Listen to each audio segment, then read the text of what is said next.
راجل على كرسي متحرك في مواجهة عصابة كاملة بتخطط لسرقة بنك، مش شاهد ومش ضحية، ده العقل اللي شايف كل حاجة وبيسبقهم بخطوة. تحت بيته نفق بيتحفر وفوق راسه خطر، وكل غلطة تمنها الموت. من غير سلاح ومن غير قوة، بعقله وبصبره بس دخل مواجهة مع ناس ما عندهاش رحمة، وكل حركة محسوبة وكل نفس له تمن. At the end of the tunnel فيلم عن سرقة، بس مش زي أي سرقة، عن عصابة فاكرة نفسها مسيطرة ومش شايفة اللي تحت رجليها، وراجل واحد قرر يقلب اللعبة كلها ضدهم ويحول الخوف لسلاح. ولو فاكر ان الضعف نهاية الفيلم، ده هيخليك تفكر تاني.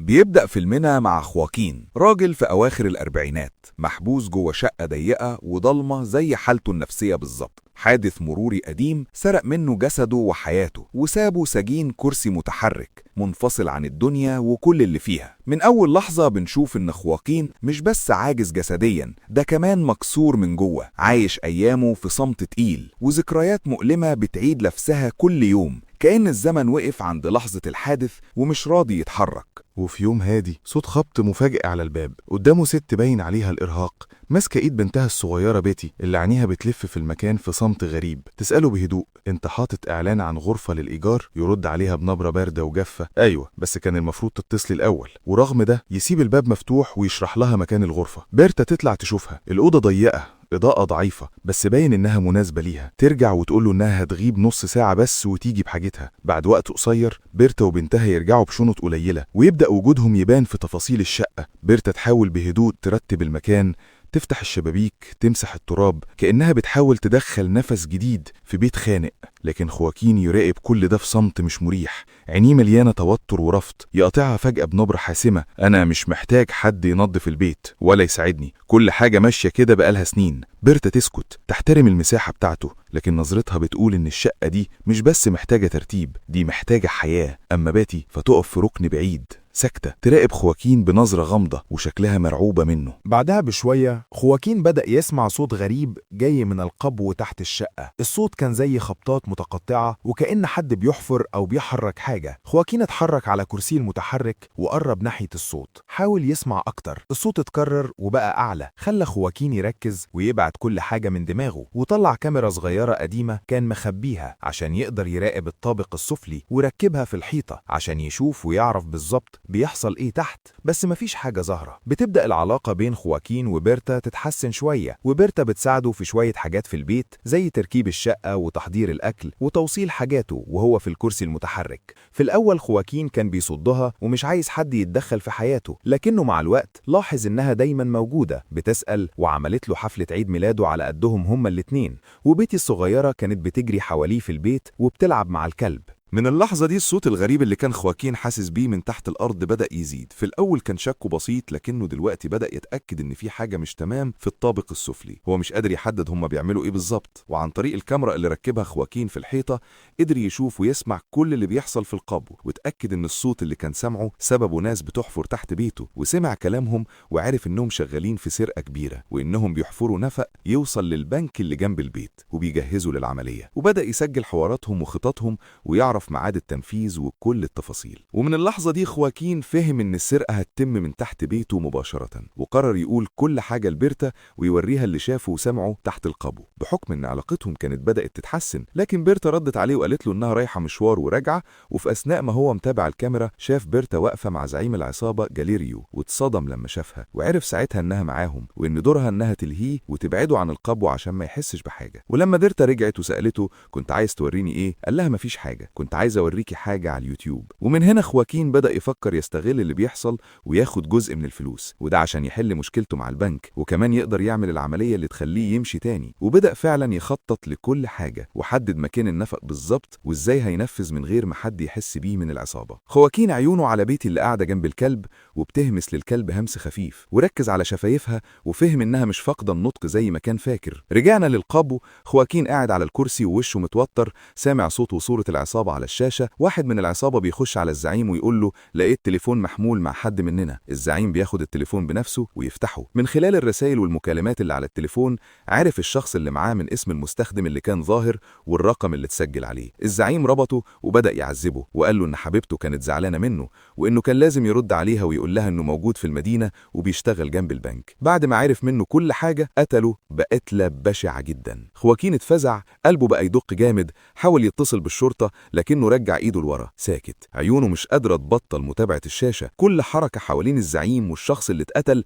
بتزود توتره أكتر. وبنطلع فوق مع خواكين قاعد مع بيرتا وبيتكلم معاها بكل لطف وود. بيرتا بتحس بدوخة خفيفة وبتقول له أنا طالعة غرفتي عشان أنام. خواكين قال لها أنت تعبانة جدا، ادخلي غرفتي ونامي فيها. بيرتا دخلت الأوضة ولما وقعت على السرير خواكين ربطها. بتقول له أنت بتعمل إيه؟ رد عليها أنا عرفت كل حاجة وعارف أنت مين. بعد كده خدرها وربطها في السرير وقال لها ما تقلقيش أنت وبنتك في أمان معايا. بنرجع تاني مع خواكين وهو واقف جنب بيتي ومش بترد عليه خالص وشايفة المكان كله غريب بالنسبة لها. خواكين بيتكلم معاها بهدوء وبكل لطف. هاتي هدومك من فوق وتعالي في أوضة حلوة جميلة عشان تقعدي فيها. هو كان يقصد أوضة بنته اللي ماتت في الحادث. بيتي بصت حواليها كانت متوترة شوية لكنها حست براحة وخواكين ضحك لها ضحكة خفيفة وبيقول لها ممكن تحتفظي بالكلب. بنروح بعد كده لجالاريو زعيم العصابة واقف مع واحد من أفراد عصابته بيقول له خد بالك الرئيس جوثمان حذرنا من فتح خزن معينة لأنها متصلة بجهاز إنذار بس لسه معرفناش مين هو جوثمان. بنرجع تاني للقبو. خواكين قاعد لوحده وعيونه مركزة على المكان حواليه وبيستعرض في دماغه الخطة اللي حاططها لنفسه وبيعمل حساب كل حركة وإزاي يحرك الأدوات، إزاي يتجنب أي صوت ممكن يوصل للعصابة ويوقعه في مشكلة. هو كل اللي في دماغه إزاي ياخد فلوس من اللي هتسرقها العصابة من غير ما يحسوا بيه لأنه لو اتعرف هيكون في أعداد الأموات. استغل غياب العصابة وكل خطوة بيعملها ساكتة جدا. بدأ يحفر بعناية في الأرض صغيرة. كل مرة يحفر شوية يقف يشوف الكاميرات من كل الزوايا يتأكد إن مفيش حد قريب يسمعه أو يشوفه. لما وصل للفتحة الخاصة بيه بدأ يوسعها ويعدلها بحيث يقدر يمر منها بسهولة. حركاته دقيقة وعيونه ما بتبعدش عن أي تفصيلة صغيرة. صوت الفتح والحفر منخفض بس في الصمت في القبو بيبان واضح. كل ثانية بتعدي التوتر بيزيد وخواكين مركز جدا في العملية عشان أي خطأ بسيط ممكن يوقف الخطة كلها أو يخليه ينكشف. وبنروح لبيرتا اللي فاقت من حقنة المخدر وجري عليها خواكين وحاول يهديها وشرح لها خطته وإنه هيستغل السرقة وهياخد فلوس وإن هي وبنتها في أمان معاه. ردت عليه وبتقول له أنت مجنون، أنت مش عارف بتتعامل مع مين ولا جاليريو ممكن يعمل فيك إيه. قال لها ما تخافيش كل حاجة محسوبة ومدروسة. وجهز خواكين الحقنة التانية وخدرها تاني. نروح لجاليريو واقف مع العصابة وبيتكلم معاهم وقال لهم قابلتنا مشكلة في حفر النفق، في ماسورة مياه في الطريق ولازم ناخد طريق تاني. واحد من العصابة قال له احنا مش هنستخدم عربة النقل وهنستخدم صندوق قطط لنقل الفلوس عبر النفق. جاليريو قال له طيب ماشي ركب لي عجل وجهزه عشان يتصدم خواكين لأن خطته باءت بالفشل وصندوق القطط مقفول ومش هيعرف ياخد منه حاجة. خواكين لما عرف كده قرر يكمل الفتحة اللي كان بيعملها ونزل في النفق وقفل الفتحة بغطا بلاستيك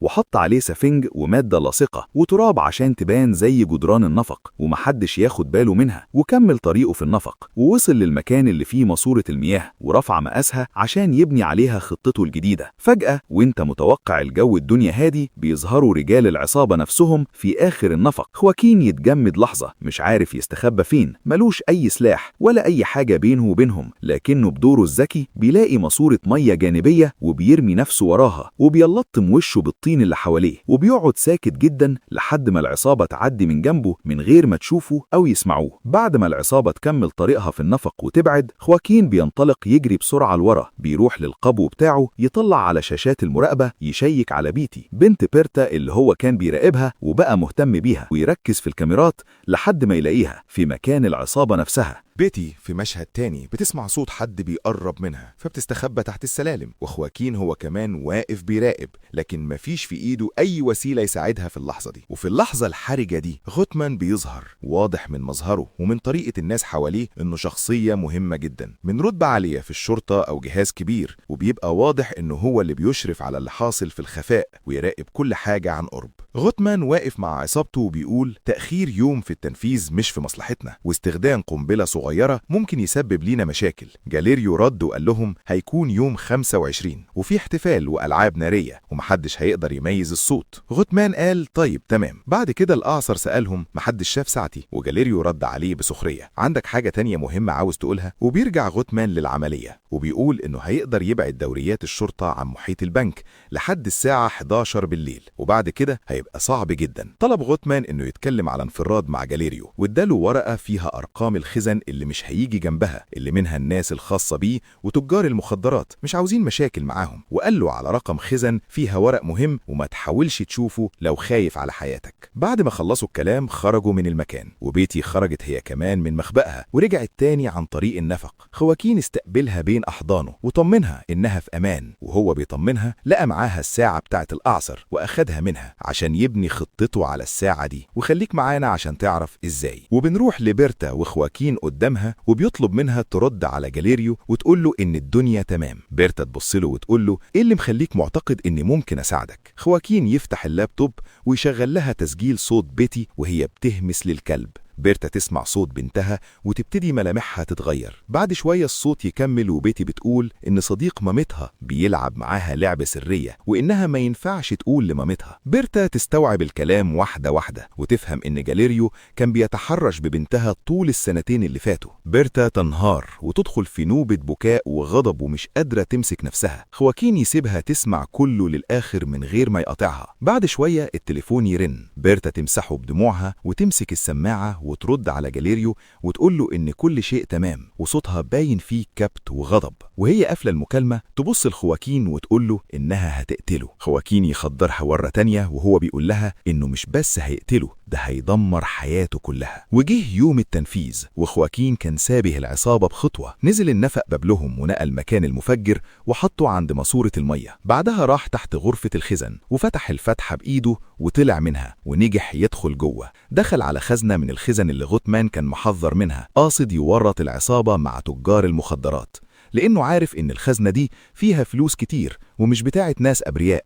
فتح الخزنة وأخد كل الفلوس وخرج، بس وهو طالع ما قفلش الخزنة كويس. مرجع يجري في النفق وفي نص الطريق سمع واحد من العصابة بيطلب مفتاح المفجر عشان يفجر القنبلة. خواكين جري لأبعد نقطة عن مكان التفجير واستنى ثواني، وبعد الانفجار رجع تاني بسرعة للنفق عشان يلحق يطلع القبو قبل ما العصابة تنزل. وفعلا في آخر لحظة طلع وقفل الفتحة كويس. العصابة بدأت تعلم على الخزن اللي مش هيقربوا منها، وفتحوا باقي الخزن وابتدوا ينقلوا الفلوس والذهب في النفق. فجأة ماسورة المية بدأت تسرب والمية دخلت النفق. العصابة خدت بالها وبلغوا جاليريو، قال لهم اقفلوا كل حاجة وتعالوا بسرعة، بس المية كانت أسرع منهم وغمرت النفق. 2 من العصابة رجعوا تاني جوه الخزن، واحد مات في نص الطريق والتاني ما قدرش يطلع. خواكين طلع على اوضته، خبى شنطة الفلوس في الدولاب، خد دش بسرعة عشان يشيل آثار التراب والطين. في نفس الوقت جاليريو تخلى عن كل أفراد عصابته اللي جوه البنك واللي في النفق، أخد المخططات وكل الأدلة اللي ممكن تدينه وهرب هو وأخوه والأعصر وساب الباقي لمصيره. وخرج خواكين للشارع وكلم واحد من الشرطة وقال له إن القبو عنده غرقان مية وفي تلفيات كبيرة حصلت في بيته. الشرطي بصله وقال له ارجع بيتك واحنا جايين وراك. بعد شوية الشرطة وصلت ومعاهم غوتمان، دخلوا البيت وعينوا التلفيات والمية اللي مالية القبو وكل حاجة باينة إنها حصلت فجأة. غوتمان لف في المكان بهدوء وبص لخواكين وقال له مين هيدفع تمن التلفيات دي، الحكومة ولا البنك؟ خواكين رد وهو واقف ثابت ومستني الإجابة. الشرطة فتشت البيت كله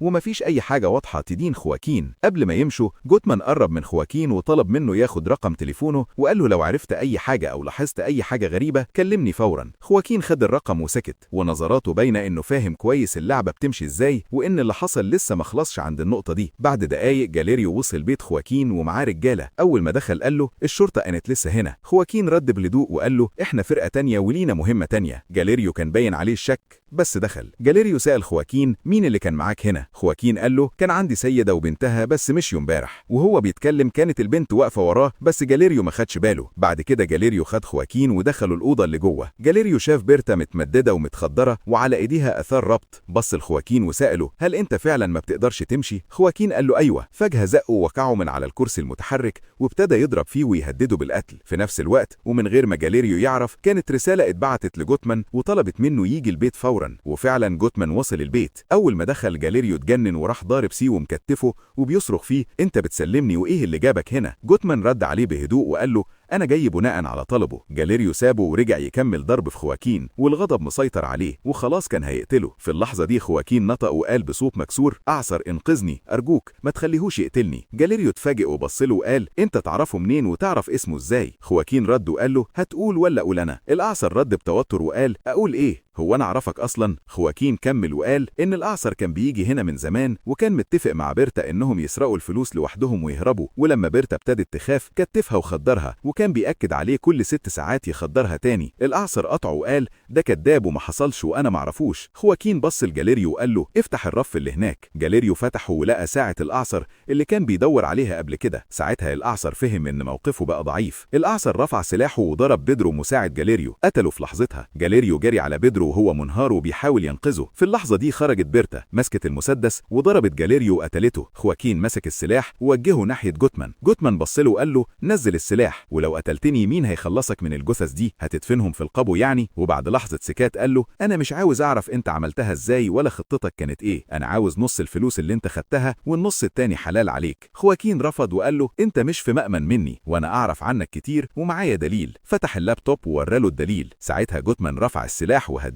وقال له: لو ما قلتليش الفلوس فين هقتل الطفلة. خواكين اضطر يقول له على مكان الشنطة. جوتمان خد الشنطة وخد معاها حلويات كانت على الرف، وابتدى ياكل فيها من غير ما يعرف إن الحلويات دي كانت متحضرة من الأول عشان يخدر بيها الكلب. جوتمان شال الجثث ال3 وحطهم في شنطة عربيته ومشي. وهو سايق ابتدى مفعول المخدر يظهر عليه وما بقاش قادر يتحكم في العربية. عمل حادثة، العربية اتقلبت والجثث اتكشفت وجوتمان وقع على الأرض ومات. بنرجع لخواكين بعد كده، فضى بيته وباعه وقرر يبدأ حياة جديدة مع بيرتا وبيتي. بيتي بقت متعلقة بيه جدا وبتحبه، وأخيرا حاسس إن كل اللي عمله كان عشان يحميها. لو وصلت لحد هنا يبقى الملخص عجبك. أتمنى تعمل لايك وسبسكرايب وكومنت يشجعنا نكمل في تلخيص أقوى الأفلام من كل سينمات العالم.